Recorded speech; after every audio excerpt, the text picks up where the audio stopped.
Hey guys, welcome to MadTech. Today we'll be learning how to enable timeline in Google Maps, and now let's dive right in.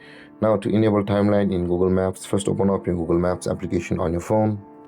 And after opening your Google Maps application, guys, on this interface at the top right corner of the screen, you can see your profile picture icon available for us at the top right corner of the screen. Tap on your profile picture icon, which is at the top right corner of the screen over here, guys. Tap on it and this kind of interface will appear. Now we'll be required to tap on your timeline option over here, which is just below your profile. Tap on your timeline and let this interface load. And after this interface loads, guys, on this interface at the top right corner of the screen, you can see there's a three dotted icon available for us.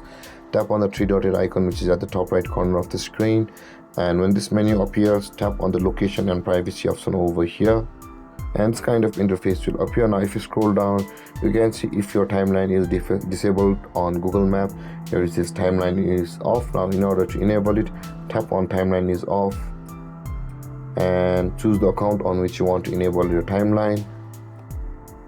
And over here, if you scroll down, guys, you can see currently there's the turn on button available for us over here under the timeline, and let's tap on turn on and scroll down, and after that let's tap on turn on again at the bottom right corner of the screen, and you can see, guys, our timeline has been enabled again.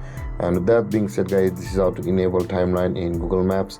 And if you have any confusions or questions regarding the topic, feel free to comment in the comment section below, and don't forget to like, subscribe and hit that bell icon for more videos.